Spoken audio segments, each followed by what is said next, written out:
All right, folks, today we have a real treat in store. So we have in front of us today 10 years of the Mazda CX-5.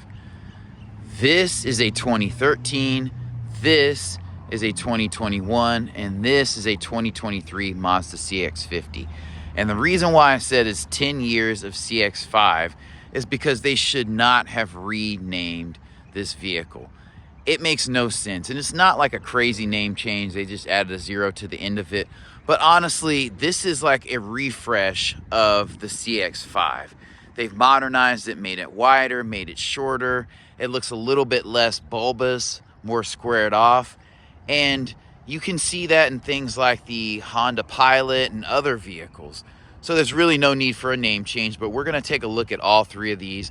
And I'm going to start with the oldest one, and that is going to be the 2013.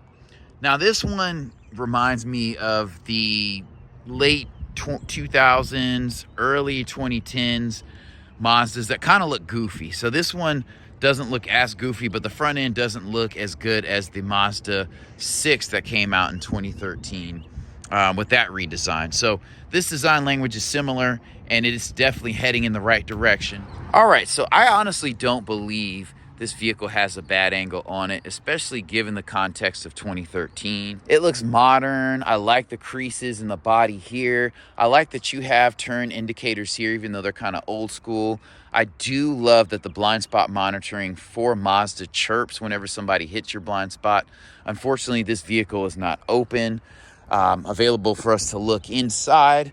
I believe it's sold, so we'll take a look at the outside still for context on where the CX-5 came from. I didn't mention this before, but I do love the proportions of the front end. I feel like they could have gone crazy and made that grille super huge. In the past, before this generation, it was like this huge smiley face that looked goofy, but I like that the grille is kind of shrunk. They were ahead of their time with a larger Mazda logo. I like that you do have, a break in the bumper here at the front. This plastic shrouding is a very, very great idea, not only for airflow, but also so that you don't have a bumper that looks super chipped up because of rocks and gravel and things popping up on the road and, kind of messing it up. Obviously, you have forward collision warning because you have this sensor here. And one thing that I do like about this vehicle that is kind of odd is that it does have a 2-liter naturally aspirated 4-cylinder engine. It puts out 155 horsepower and 150 pound-feet of torque. So that's not a ton of power, but that is good power from a 2-liter engine in 2013. So I just looked at a Kia or a Hyundai Kona the other day, and it had a 2-liter engine and only put out like 147 horsepower, which is still, good power, but it's like, man, that one was 10 years newer than this vehicle. So kudos to Mazda. And this vehicle does look a bit smaller than its 2021 refreshed version. So this one's going to have a little bit more power, and we'll get into that, but we'll take a walk around this one and we'll actually look inside. I definitely love the looks on this one better. This one looks very, very modern. If you told me this was a 2023, I'd believe you. I'm super familiar with the CX-30, 50 models, so I can tell this is not the newest version, but it looks very, very modern. This styling is holding up very well. Again, I like the grille is larger. It's not disproportionate with the front of the vehicle. I do still like that you have some cladding here. It is darker, but this is cladding, and it's not actually painted like the rest of the vehicle, so that does save you some chips on the bumper. That chrome down in the middle is a concern. I've seen that chip on other Mazdas. This is a newer one, but I've seen like a 2015, 16, I think it was actually a 2017 or 19 Mazda 6, and it did not hold up very well. So that's something you want to watch out for. You might want to put like some kind of clear coating on that. The design on this vehicle is very, very nice, excellent. The wheels go perfectly with the paint, and you have this cladding around here to save your arches. This thing is rocking 17-inch wheels, so that is crazy. These wheels look completely different from the 17s over here, so that is nuts. Look at that. Guys, so that just goes to show you the difference in design can give a whole different perception. So I'll keep walking around this way. I like the use of chrome here. I could love it or leave it. I mean, I don't really care. If this was black, it'd be fine to me. I like that they didn't put chrome up here. I think that would be a bit too much. You have your body color shark fin, and you also have a little bit of a spoiler on this rear hatch, so that is super dope. I can't say enough how well these wheels go with the body of this vehicle, and they're 17s. Like, I don't know how Mazda did that, but they did very, very well. I love that you have reflectors here on the bottom. I think that's a nice touch. I like that you have a kick plate here. And now we're kind of getting into some trim type stuff. Obviously, there are reflectors on the CX-30. It's a different design, but I love that they incorporated those here. And you also see these on the older CX-5. So manufacturers started doing that the mid-2010s, in my opinion. This is an all-wheel drive vehicle. And again, I feel like this does not have a bad angle on it. We'll go ahead and zoom out. I mean, it still looks a little bulbous, but it's a tasteful update from that other CX-5, and I am definitely here for it. So we'll start by popping this hatch open. It is an automatic tailgate. And this tailgate is a bit wider, and there's more space in this vehicle. This one is a little bit more narrow, and it's interesting, as it comes towards the back, it doesn't get wider. I think that is kind of a newer thing in design language, but you have CX-5 here. Lifting this up, you don't have any storage space down here, but you do have a donut. But this is a good amount of space. I mean, this is a mid-sized, non-third row crossover vehicle. I think all of Mazda's quote-unquote SUVs were considered crossovers. I definitely consider the CX-5 a crossover, in my opinion, just because of the shape. It doesn't look as much like a traditional SUV as other vehicles. To let the seats down, you just pull this lever. All right, so with the seats all the way down, it's not a completely flat surface, but it's still a very, very usable, functional one. So this vehicle offers great utility. One thing I will point out, or two things I'll actually point out. Number one is that you have to push the seats up pretty far for these to lay flat. So I'm curious as to how that's going to affect legroom. I mean, you have to do that in a lot of SUVs, but in crossovers, but I'm not sure it's quite to the extent that I just had to. But looking at the interior also, it looks really good. And if you're familiar with my channel, I've said this in other videos, when you lay the seats down, you open the hatch on a vehicle, you can kind of get an idea of how well the interior looks and just the cohesion. And Mazda's done a really, really good job here. I'm here for the black on black with some slight, chrome metallic trim here and there. So that is definitely my jam. With that being said, we'll go ahead and check out the front seat just to see how much legroom we've actually lost, because that contributes to the utility of the vehicle. Another thing I'll point out is that Mazda started incorporating these little buttons in the door, which is kind of old school now. I prefer to have the ones that, you put your hand in and the sensor automatically detects your hand, like we have in my Jetta. These doors feel middleweight. They don't feel cheap. Looking inside, this is soft touch. I like the stitching here. I'm glad it's not like a random color of stitching. I would like for it to match the stitching in the seat, so I don't know why Mazda did that. The two-tone stitching doesn't make sense to me, but it doesn't look super tacky. This is soft touch. All of this is soft touch leather. These are automatic. So all four of these windows are automatic. You can tell when you press a button down, there's kind of like a halfway point in a full auto. So I like that. You have Bose audio in here, which is dope. Obviously, you have automatic or electronic mirrors. They are not heated, which kind of sucks, but not a big deal in my opinion. This inlay looks nice. I mean, I almost didn't notice it.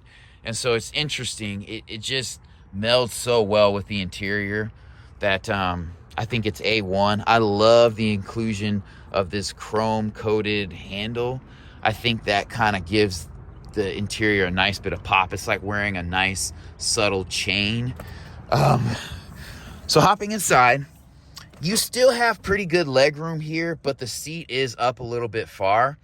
It's not uncomfortable, but it kind of sucks. You have to sacrifice that much legroom.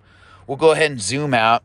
I'm not expecting a flat bottom steering wheel. This is a 2021, so I do expect a lot of modern amenities. I like that you have a tweeter up here, as you do have a Bose sound system. This vent is very nice. It feels very solid. You have a grippy surface here to be able to, adjust and move it back and forth.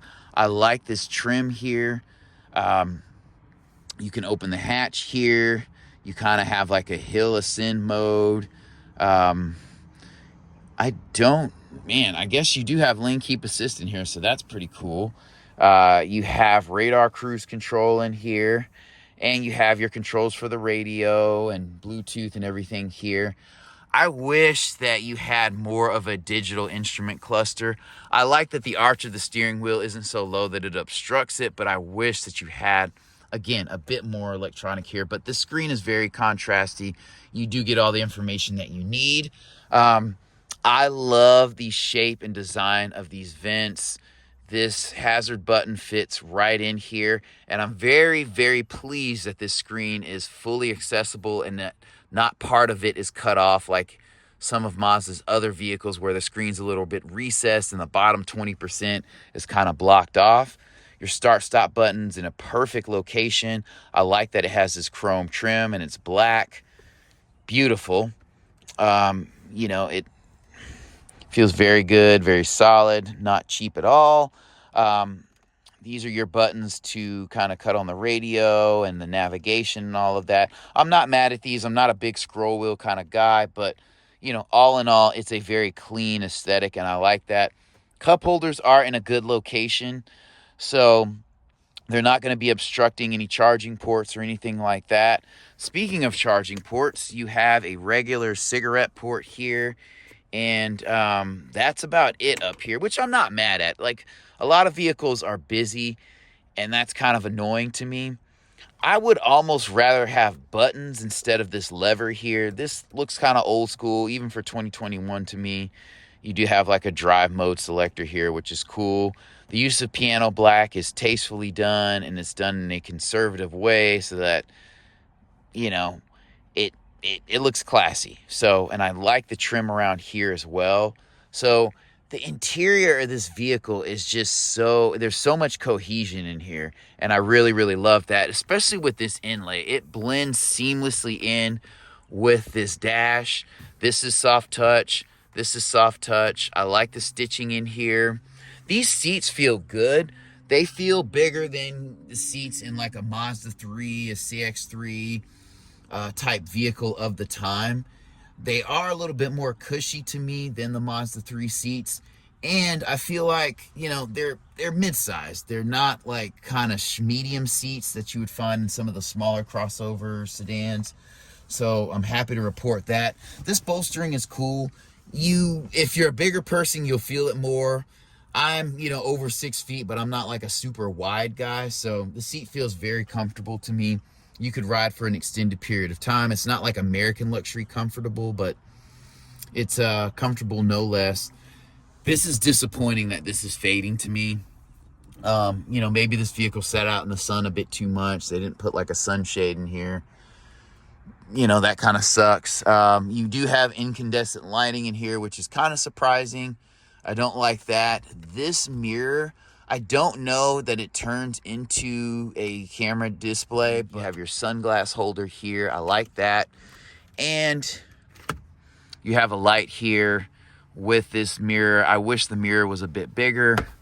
And when you turn it to the side, it does not move back. So I will say, if you feel a little bit more encapsulated in this vehicle, I don't feel claustrophobic, but it does feel tighter in here than I expected.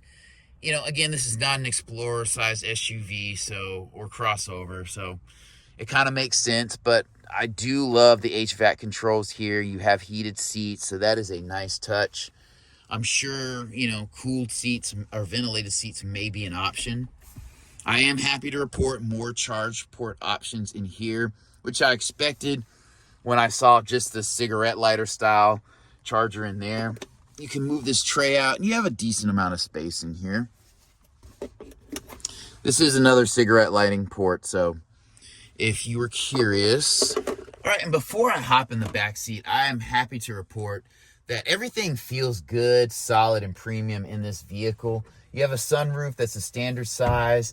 This shade goes back and forward very easily. In some vehicles, that's not the case, and it's those little things that make a difference. This headliner is a little bit light, but if you're responsible, it'll look well for years and years to come. These are also incandescent lighting. This does feel like a premium vehicle, honestly. This is a step up above like your Camry, your Accord, you know, probably your CR-V when you step inside here. And I don't know that that's just a trim thing. I think that's a Mazda intentional creation of ambiance kind of thing. So, all right, so stepping in back, it's the same situation. These doors are not super wide. You know, they are cut in a little bit, so they are a little bit curvier, a little bit more shapely, which I'm fine with. This is a smaller crossover, smaller mid-size crossover, so the opening's not going to be super large. You don't have a third row to hop in back of, so that's fine. Stepping inside, there's not like, to me, I'm over 6 feet, so there's not really a step-in issue or height, in my opinion, but that could vary based on your particular stature. If I'm being honest, I do like that you have vents back here. I would like to have a charge port back here, but I get it, it's 2021. The seating feels good back here. It's flat. There's not a ton of bolstering, but again, this feels like a premium vehicle. The leather feels very solid. It feels firm. It feels like it'll hold up for years. It's already, you know, 3 years old, looking good. You have a mat pocket on each side here. I'm not mad that the seat backs aren't hard. This, again, feels very sturdy. Everything feels solid in this vehicle. Closing the door feels very solid. It's not super heavy or anything. It's like a mid-weight door. I like this piano black in here. And again, when I say premium, I would challenge you to hop into like a Nissan product and then hop into a Mazda product, or hop into like a CR-V, like I said before, or a RAV4. And you can just tell that the interior is dressed up a little bit. The design is dressed up a little bit. So it feels like if a CR-V and a RAV4 were like a 2.0, this to me would be like a 2.5 as far as design and feel. There is a luxury touch here. I like that this surface is flat here. But here's the way the seats look. I like that they're perforated. Again, there's not a ton of bolstering. This is a little bit concave, and you know, you might say the seats are a little bit slick, but they do have some grip, so they're not like cheap. I did not mention that the shoulder belts are adjustable. They're height adjustable, so that's a nice touch as well. All right, and before we look under the hood, I did forget to mention the front seats are electronically adjustable. And I love that this is kind of a flatter, wider design here. So that is nice. Popping the hood, we're going to be looking at a strutless hood, which I'm not a fan of. But this is a 2.5 liter 4-cylinder engine. It's naturally aspirated, direct injection. It is a high compression engine. It makes 187 horsepower, 186 pound-feet of torque. So that's good power for this vehicle. It is a 6-speed automatic transmission. I'd prefer 7 or 8 to get more, you know, power delivery, more consistent power delivery out of the engine and better fuel economy. As I've said in previous videos, Mazda is holding on to that 6-speed a little bit too long, but I get they're a smaller company, so they're doing well. Otherwise, there's your battery right there. There's your airbox right there. So you could take this vehicle to any place and get its oil changed without problem. So it's not like super complicated. It's going to have a high pressure fuel line, but you know, what car is not going to have that these days? Every vehicle is going to be direct injected. But I like how clean this engine compartment looks good. And I think this engine cover is a little goofy. I'd like to see one that's more square and flat, even if the engine does sit at a tilt. But really, that's not going to be a really major point of contention for somebody looking to buy this vehicle. Overall, a very, very handsome vehicle. And quite honestly, jumping over to this 2023, I cannot definitively say that this vehicle looks less attractive than this one. If I was going to buy one, I don't know, I have to get inside this one, but I mean, I'm leaning towards this one just because it looks broader. Honestly, the design looks more modern. I like the grille. Again, great proportions here at the bottom. You have some cladding that's going to protect the paint. You have turn signal indicators in the front. I love that. And I like that the haunches kind of stick out a little bit in the front of this vehicle. So it definitely kind of gets narrower towards the middle, but it looks very aggressive and strong up front. These headlights look amazing, look a little bit more aggressive than this vehicle over here. This one kind of has a softer appearance, a little bit more classical appearance. So I would say for a woman, this vehicle might appeal a little bit more. And then for a dude, this aggressive look might fit a little bit better. All right, so we are rocking 20-inch wheels on this vehicle, and they look really, really good to me. They fill out the wheel arches well. I like the black cladding going around the wheel arches. Again, we'll zoom out. I do not believe this vehicle has a bad angle on it. I will say we have lost some creasing in the middle part of the body compared to the CX-5. So it's not too bad, and I actually am not going to lament that because it didn't have a ton of creasing, and I like the design that they did here, kind of where the wheel arches and haunches of this vehicle, the shoulders, are a little bit broader. This, fun fact, is a metallic black painting on this black mirror cap, so I like that. And this is a metallic paint. This is like brighter than a pearl white. It's kind of an off-white metallic paint, and I'm here for it. I'm not missing the exclusion of chrome in this vehicle because it is a little bit more off-roady. I like the larger wheels. I like the overall design of this vehicle. I mean, honestly, if you like those, you're gonna like this one. You know, it does seem like it's a bit more low slung, which is interesting when you're talking about off-road, but as you can see, it does have a turbocharged engine and all-wheel drive, so we'll get into that later. And I love the fact that they included exposed dual exhaust. Sometimes when manufacturers are going for a sportier look, they'll just have, you know, hidden exhaust, but they didn't do that here. I feel like the opening here, you may not have as much room just eyeballing it, and you don't have carpeting in here, like on the sides. You do have LED lighting, which I love. This feels a little bit more narrow, but I still like it. You have your spare tire down here. So, you know, there's consistency in Mazda's design. To put the seats down, you just press this button. And one thing I will point out that some people miss, a lot of times when you have this kind of pull tab here, the seat belt restrains the seat from folding down, and that does not happen here, which I love. And so you have great utility in this vehicle. The liftover is not too high. Actually, I think it's a little bit lower than the 2021, which is cool. It's not completely flat. Well, it is pretty much completely flat. So that is an improvement. You do have CX-50 here.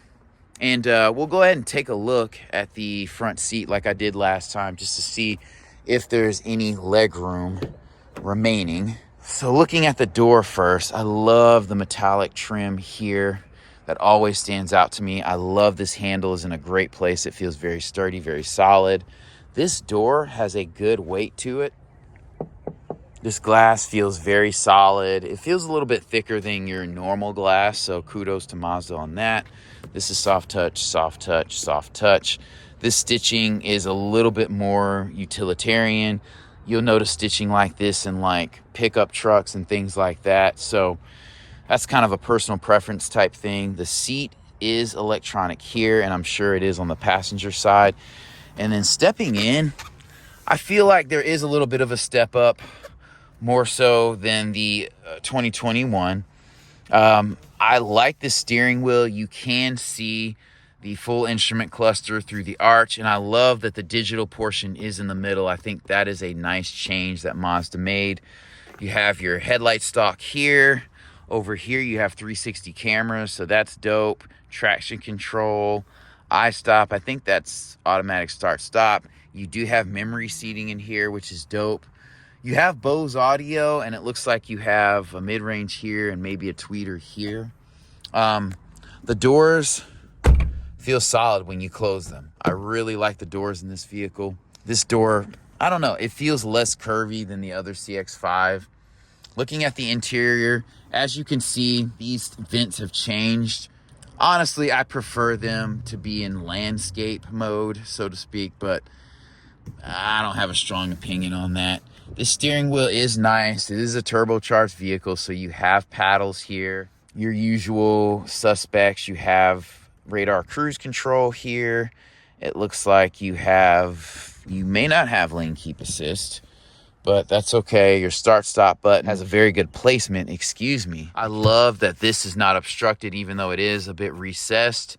So that's fine. This is a very clean layout. They don't have to have these massive 2 screens or, 20-inch tall screens to get the HVAC controls and stuff taken care of. So that's a nice touch by Mazda.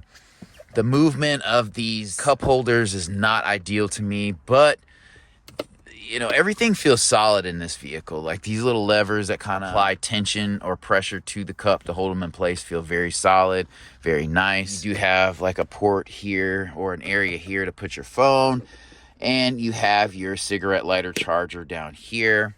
I like the vents in here. This does look a little bit off when you have a vent that's mounted horizontally and then you have the vertical mounting there. It does look a little bit weird, but it doesn't throw the design aesthetic off. This is hard touch. This is soft touch. This is soft touch, soft touch. Still a very good looking door. This is soft touch, and you can't feel this texture in here, but it looks very nice. I don't know if you can see that, so we'll zoom in a little bit. I like this touch here. It kind of breaks up, the all black aesthetic here. And I like that this is not as bright of a chrome. This is kind of like a titanium finish on this handle, so I'm here for that. Again, I don't like the placement of the cup holders, but they don't have a ton of space to work with.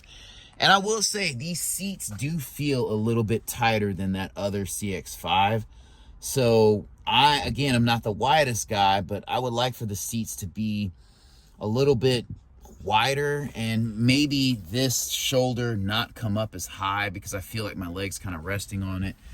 And this stitching, even though this is a more utilitarian vehicle, I'm not as much a fan of this stitching in here. But that's a personal preference. You have a scroll wheel here for your menus and everything. Here's your power button here.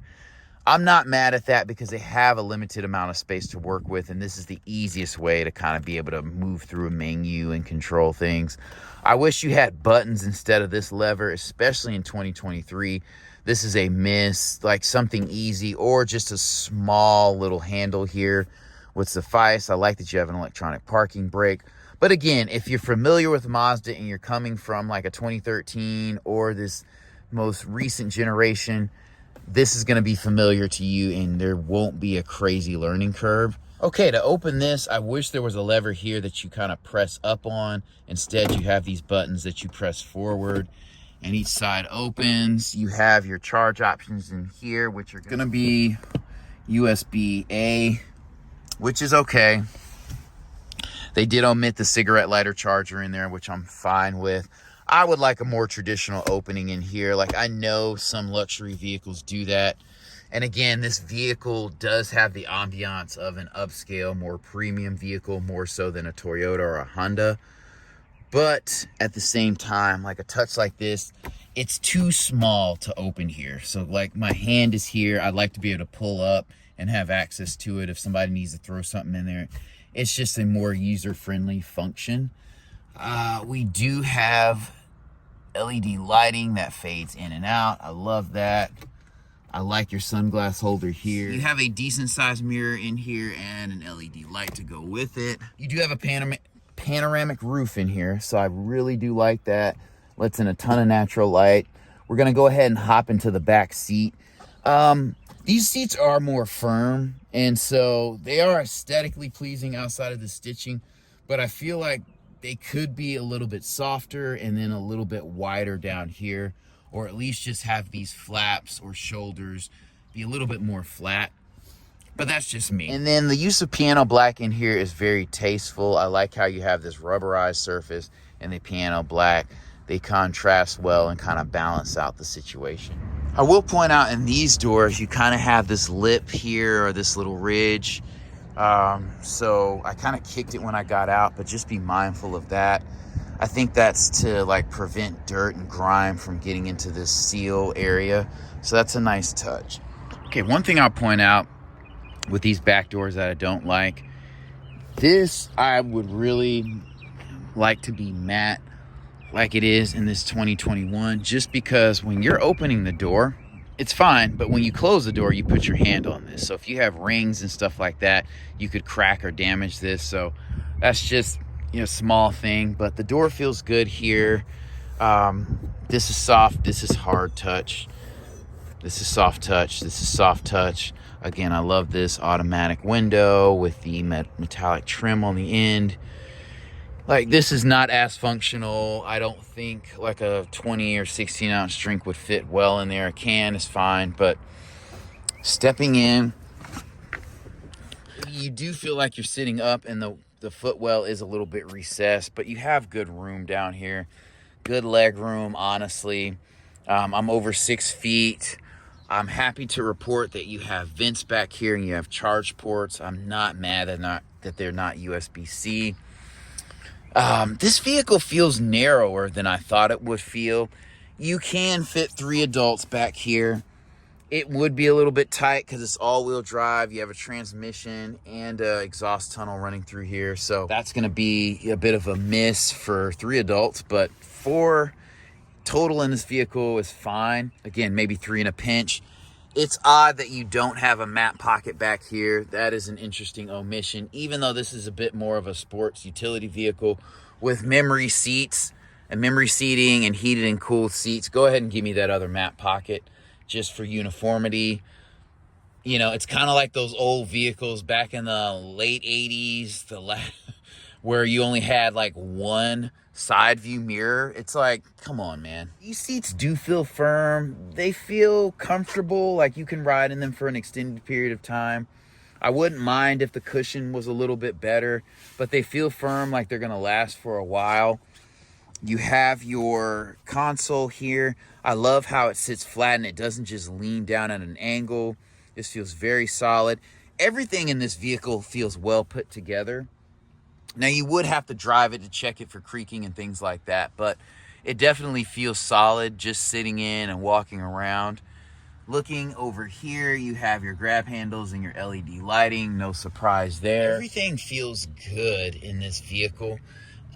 You know, I don't know, for whatever reason, I do feel like I'm sitting up a little bit more in this car. So, all right, so before I look under the hood, I like to say I love the size and shape of these rear view or side view mirrors. As you can see, it's not just an oval here. It kind of has like a hexagonal kind of property. And I do like the turn signal indicators in these mirror caps. With it being all black, I'm not mad that it doesn't extend all the way, because it's going to stand out in contrast against that black.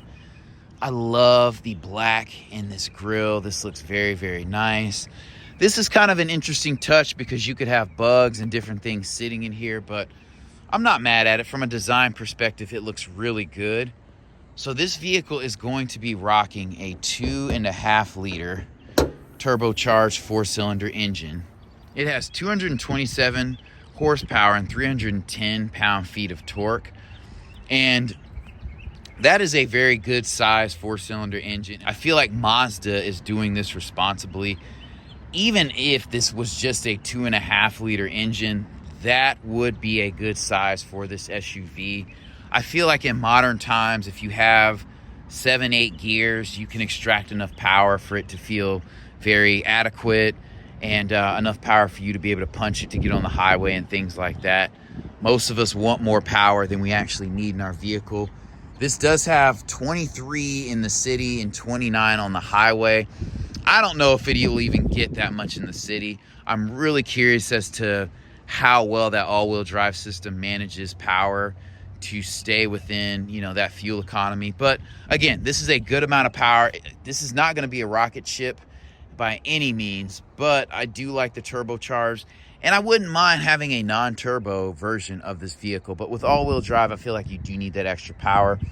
And I love that there's more torque than horsepower, because that's what you really want if you're going off-road. You know, if you're going to the mountains and things like that, or to the foothills if you're from North Carolina, that extra torque will come in handy. But yeah, this is a clean engine bay. I will say Mazda has one of my favorite engine bays of all manufacturers. It still looks very complicated and stuff like that, but it's a clean layout. Hey, I need to change my battery. It's right here. The air box is right here. All the fluids are very apparent. You know, you have your oil filler cap here. You have 5W30, which is a very, very common oil. You have your dipstick here. You have your windshield washer fluid here. And then your coolant goes in here, which is a little bit hidden, but that's okay. This is a small engine compartment, and I like that this says Skyactiv G Turbo. The only thing that kind of gets me with Mazda is that I wish they had like a rectangular engine cover. They've been using this style for a very long time. I mean, over a decade. I had a 2014 Mazda 3. I've seen so many different engine compartments in Mazda. I think this could use some updating. But again, that's not a point of contention or a major selling point for a vehicle, so I see why they did it. And I absolutely love that this vehicle has struts. That is a very, very nice touch. Almost like leather seating to me. I don't know why it's such a big deal, but it is a big deal to me. Regardless, this is a very, very handsome vehicle. It is going to carry the Mazda nameplate very, very well. RIP to these two guys. They ran very good races. This one continues to run very well. Thank you for watching.